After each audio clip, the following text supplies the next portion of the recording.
Peace family. So I'm back with another one. Today what I want to do is I wanted to talk to my chosen ones about how they cannot be saved. They don't want to be saved is a huge reason why they cannot be saved. And for a lot of us, we exude and we put out a lot of energy forth towards helping others grow into a better space than they are already in. This is why they tend to use these statements, accept me as I am. See, when you live by this statement, accept me as I am, most beings that use this statement, they understand that they chose a certain way to live. They follow a certain belief system.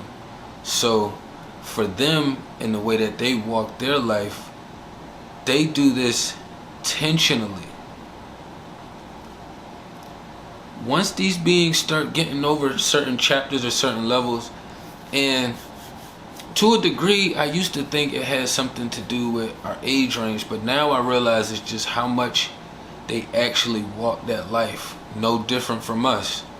Because I've seen little ones who are 9, 10, 11, 12 years old, and they are already engulfed fully into the demonic playbook. See, when we out here creating and leading this shift from all areas, whether you from the lowest income to the highest income, from the highest healthiest to the most unhealthiest, you can still live a righteous life. We still have certain things that we do on a day-to-day basis that keeps us uplifted, joyful, lit, light, prospering. Even on our down days, we know not to beat ourselves too hard. But even with us not being in the best spiritual mind space all the time, not having the best physical health, most of us tend to still give our last little bit of energy to other beings to try to help them become a better being, and also to follow source. But while we out here in today's society, it's gonna be a lot of beings rejecting your help, rejecting the Creator's help, or the willingness to be saved or led. This is what kind of led me into the last topic I had discussed. And when I kind of combine these two together, it just always goes to show me how deep they are into the playbook, how the Creator and the source is real and has more power than anything on this universe. It also shows that if you're not moving with the Creator and source, then you're moving with the demonic team. And usually what comes with the demonic team in their playbooks? A lot of lying, deception, manipulation, ill intentions, we all can have low self-esteem to a degree, you know what I mean? But over on that side, they have to process and see themselves extremely low. Now, you do have the ones over there who will feel as though they higher and try to project that, but we all know that's not genuine or organic, because then they wouldn't have to poke their chest out so much for situations that doesn't call for you to poke your chest out. When you're riding with source, we're gonna poke our chest out, but it's gonna have variations. It's gonna be different variables. So if this situation doesn't require for us to poke our chest out, we don't. But when it does, we're gonna stand solid.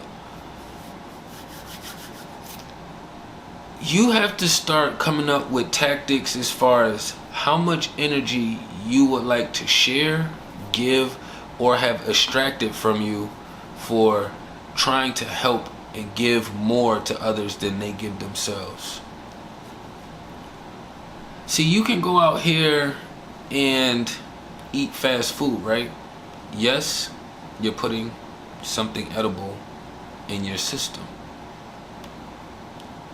But we all know when you eat McDonald's and these certain fast foods that they are not fulfilling, which is why you can eat a big monstrous fast food meal and still an hour, 2 hours later you're starving as if you haven't eaten anything. It's because it's missing the substance in between there.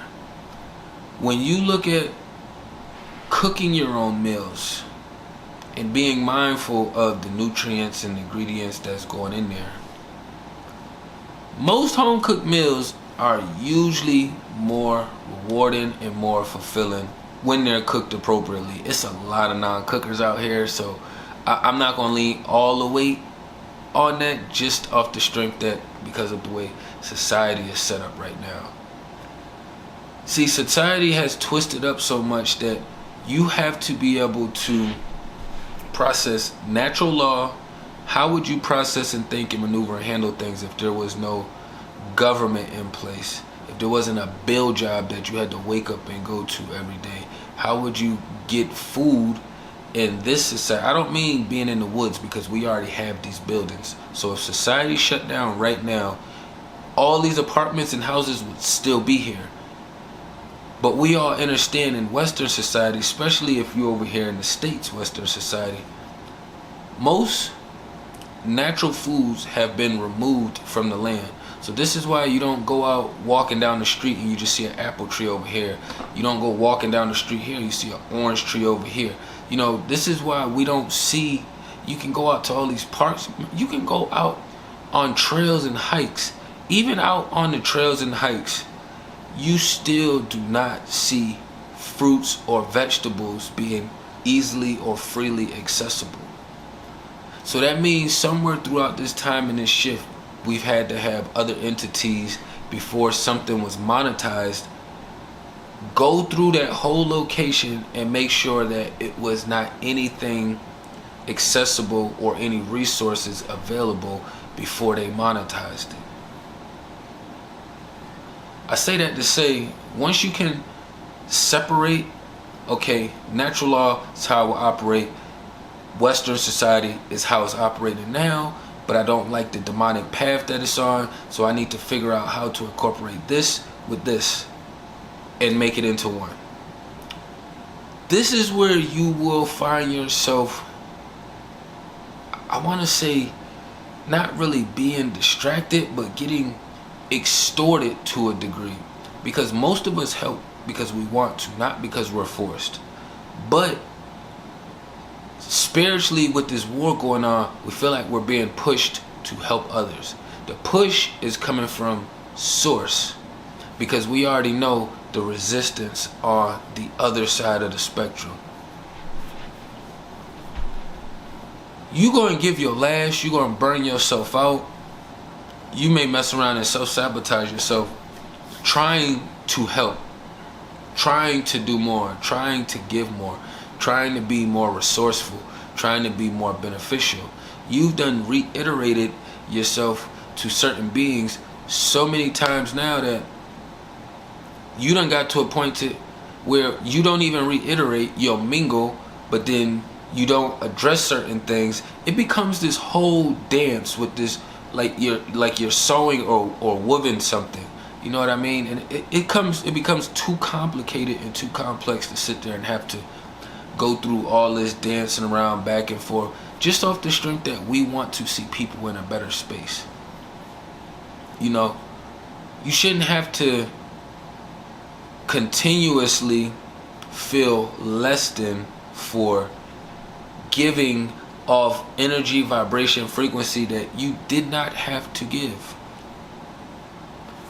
But these are a lot of the things that come with us giving and doing so much for people that don't want to be helped and that don't want to be saved. We don't do the saving. The creator, the source, does the saving. We do the helping and the assisting. That's our job. That's our role. For the ones who have, you know, signed on that dotted line and be like, yeah, all right, creator, this is my role. This is where I'm getting a sign on. All right, I agree. You sign on it. This is why we feel obligated as well to do more for the beings around us, even if they robots or witches. Y'all already know I call robots. Robots are the people who don't have ill intentions, but they still follow this demonic system. The witches are the ones who are well aware, and they're warriors for the demonic team. Witches and warlords are warriors for the demonic team. Robots are just another form of sheep that follows whatever head is leading the pack. So it doesn't matter if it's a demonic pack or a leader or a righteous one. The robots follow the masses. They follow the numbers. You know what I mean? So even when you out here dealing and engaging with, you know, the robots, because the robots become extremely difficult to deal with. You know, the robots are going to be the people who are some of these beings who are at these corner stores, customer service, you know, working at a dentist's office, doctor's offices. You know, these are the ones who just always like to be, I'm just doing my job, you know. So that way you can kind of decipher and sift through who's who and what's what. Because we all look the same right now. It's no different than if we went out on the road right now. We all got regular cars, right? But then the police have set it up to where they don't have just regular police cars that, you know, you can see it says police on there, policia, wherever you at. You know, they also have cars that look like regular cars to blend in, so that way they can catch the other beings who are unaware. I've never been, take that back, once, but I wasn't doing anything, so it was like a surprise that the undercover got me. But I've never been really pulled by any undercovers because I'm always aware of the signs and signals that that car is not regular. To me, regular cars don't have extra antennas. It don't have extra lights. You know, it's just, it don't have a grill, a bumper grill on the front. It doesn't have, like, even some of the undercovers, they don't have hubcaps or rims. You know, they'll just have a black tire because they, you know, it's more maintenance and it's more money to keep up with rims, or if they have to chase somebody down, bump it, blah, blah, blah, blah, blah. But they do these things to blend in. So if you take what the police do with the cars and then us regular beings in cars, incorporate that into human anatomy or into this human form that we are in right now, we have to be able to sift through and figure out what's what, who's who, where should we put this puzzle piece at, where do that puzzle piece belong. But the more time you spend trying to help people, you know, helping leads to saving. Like I said earlier, we don't save, we do the helping. We protect, we don't do the saving. You know, the saving, when I say saving, I'm talking about the big overall picture saving. I could save somebody from a physical situation. You know what I mean? I could send people spiritual protection and, you know, help them in certain situations that would, but I wouldn't really call that saving. See, saving to me is a lot deeper. It's kind of like when you want to save your finances so you can get something bigger or better, or, you know, maybe you just gotta make a power move and you just need to do some saving. Saving is more in depth than the surface level. It sounds easy, but it's everything is levels. Everything has recipes. You know, I've spent so much time learning people. I feel like we all should know psychology, human behavior. We're around humans every single day, so there's no reason why this group of people, because they went through the system and they got their paperwork, now they know better about humans than people who are around humans every single day. To a degree, of course there's gonna be some beings that they're more knowledgeable than, because some beings are extremely low vibrational and they don't care about certain things. But for the most part, we all deal with beings and people every single day, so we should already understand these things that we are dealing with and engaging with. You know, I've helped people when I didn't know the same knowledge and information that I know now. I just knew that even when I was younger, I just always liked being able to be resourceful to others. I didn't live for that, but I loved when I could be resourceful and helpful to others.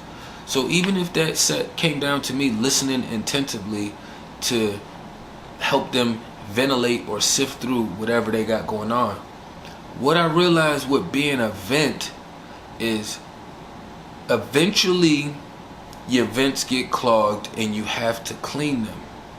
So you still have to be mindful about how much venting are you allowing people to do. You also have to be mindful as far as how often you clean your vents. This one started really hitting hard for me when I had to start engaging more. I didn't have to, but I chose to start engaging with more people on a personal level. So most people that's been here for a while already know, like, I engage with the tribe. Maybe, you know, I'm more active in my DMs. If you DM me on Instagram, I'm more active. I don't charge people for these things like finances. You know, what I do like to charge is respect. You know, be welcoming, be accommodating. I've dealt with a handful of beings who, you know, if I don't say certain things that they like now, it's, oh, well, I lost respect for you. I don't look at you the same way and all these. I don't give a fuck. I honestly don't, because I didn't have to take that time and energy to allow you to vent through my system. But I did, and I didn't charge, unlike most other beings are out here charging. Tap into this course, tap into that course, tap into my website. You know, if you want to talk to me, I do consultations, blah, blah, blah, blah, blah, blah, blah. We all need money, and I'm not saying I'm the most elevated financially, but I understand that it doesn't make sense for me to charge the people around me when it's a system in place that's robbing and aping us, that I can go get it back from them. You know what I mean? So it's a lot of beings who don't be mindful or respectful of these things. And as I start ascending through this process, it was just like, I don't want to start having to charge, because that's not the space that I'm in.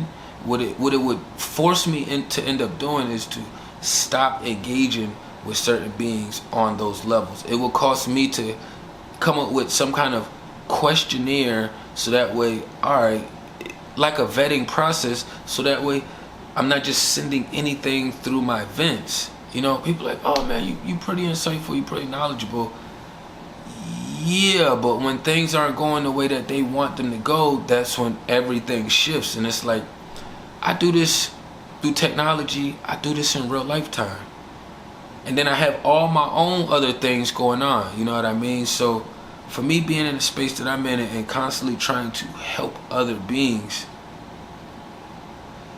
there has to be, and I'm in the process of doing it myself, creating a structure to where, okay, I can see these beings genuinely are looking for some help or assistance. You know, I had one being who was like, they seemed like they really needed the help, like they was going through something. They reached out, start communicating with them a little bit. Usually I always have to video chat you first to make sure you real. This one I didn't, you know, not right away, but you know, my life be a little bit all over the place, so I just didn't have it in me, and I wasn't that invested yet. But I did get a quick video chat in there with them eventually throughout the time, so I could make sure that they was real. And after the video chat, it was kind of like every time I engaged with them, even on a regular level, and they had something going on that they needed some insight about, because they didn't really trust the other beings that they was around to give them helpful information or insight on what it was that they was going through. It was kind of like,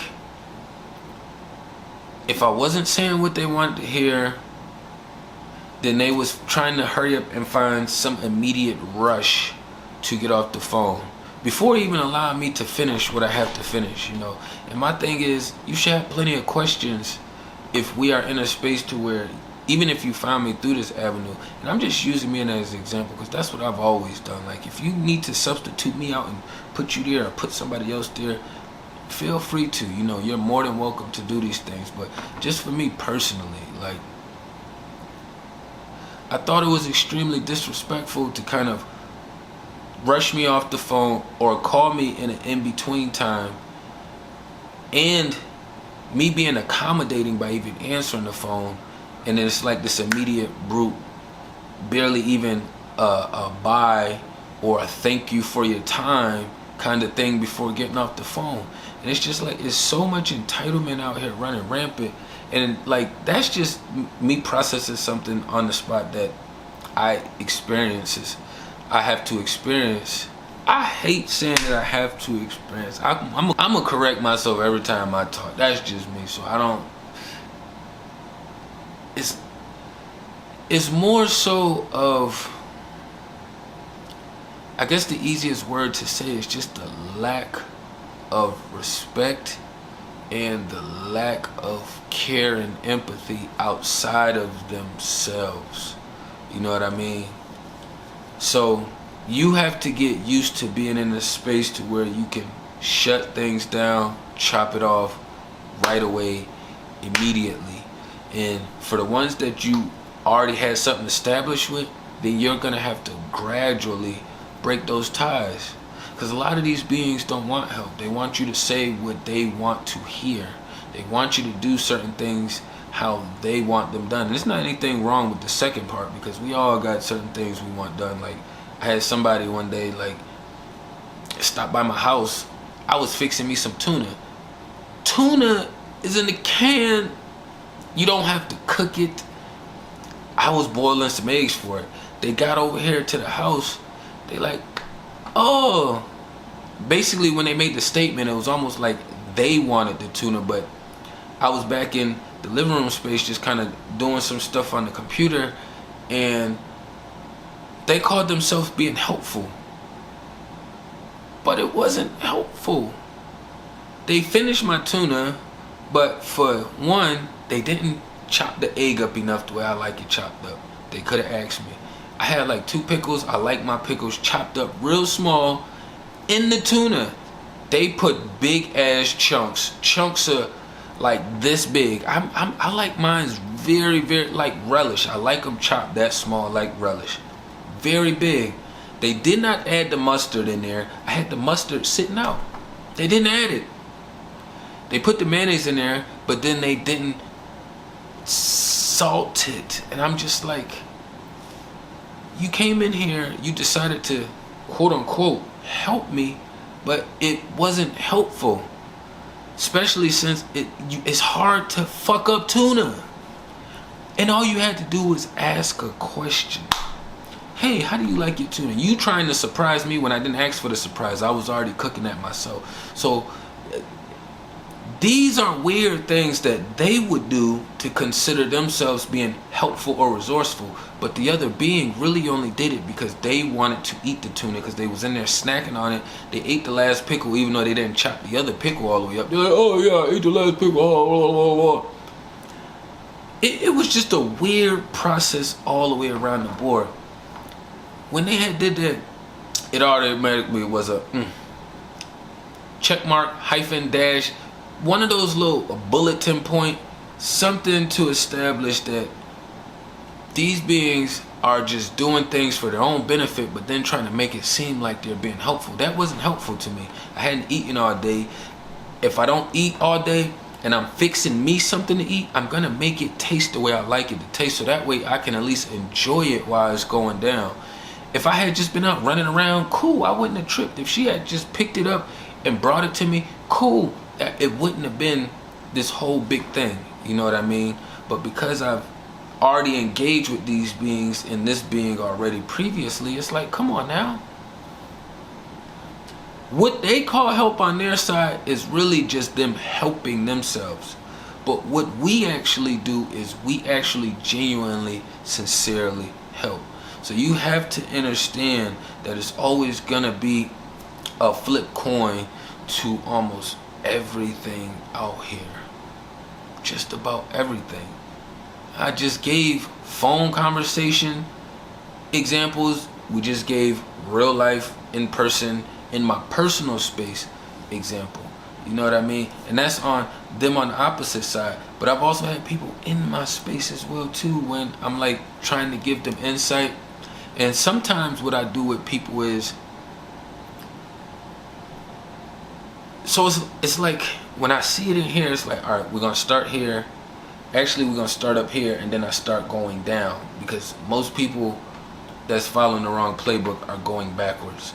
So what I end up doing was, I end up getting them, once I drop the knowledge down a couple times for them and they aren't receptive to it or they don't want to intake it, the next thing I do is I start doing things in real life time, as far as like, I don't have to tell you, okay, let's not eat. I'll do an activity that keeps us busy. You know what I mean? So that way I don't have to constantly combat you talking to me about what I want to eat or what you want to eat, or, you know, food in that department. I'll swap it. No different than if I had communicated with you about, you know, just trying to get more healthier. I work out. I'm not gonna force you to work out, but I'm not one of these crazy gym fanatics. You know, I do my calisthenics to stay fit. That's all I need. I got real life and other things that I'm working on and doing, but I do want to make sure that I do stay, you know, healthy in that manner, because you never know what may happen, or when me having my vessel as healthy as I possibly can have it, you know, above that 80%. You know, I like to be above 60. 50 is neutral in the middle. I don't like 50. I like 60, 70s and up. You know, I know we're not always going to be at 100. You know what I mean? I would do things like, the next activity I do, we'll probably go on a hike or a trail. Something that's keeping them physically active, because I've already had certain conversations about them. They aren't really trying to do it. Once I gotten those, like my list of things out the way that I wanted to try it, as far as figuring out helping, then from there it's like, I shut the help off. When they start talking about something, I shut the fuck up. I wait till they finish. I'm like, oh yeah, that's cool. And then I'll change the subject. I don't feed into it. I don't give any more insight. I don't give any more life to it. I change the subject right away. I don't respond when they are pretending like they need help in these areas, because I already understand they really don't want our help. If they wanted our help, they would have been following suit, and it wouldn't have been as difficult as it is now. You know what I mean? But I ain't want to run it up too long. You know, a lot of these beings out here, they will not be saved. We are hopeful beings. We keep our faith extremely high. So even with me saying that, it's like a percentage scale. I'm like, you know, I hope they do get saved. But through my real life experiences, I understand that most of them will not. Most of them will not. So in order to get saved, you have to get helped. So help leads you to saving. Help leads you to saving. So once you can start correlating these two, you have to have a starting point. We always going to try to find us a starting point, because that's the best way for you to use your real life experiences and the knowledge and information that you obtain to compare and contrast. How do you think all of us around the world can sit here and be like, oh yeah, I've experienced what you experienced, I've experienced what you experienced, oh yeah, we all experiencing the same shit? It's like, yeah, let's be mindful of these things, you know, and be wary of others who are helping you, and then try to figure out what is their intentions, because like they say, all money ain't good money, all help ain't good help, all help ain't good help. Tapping everything down below. Peace and love to the kings and queens.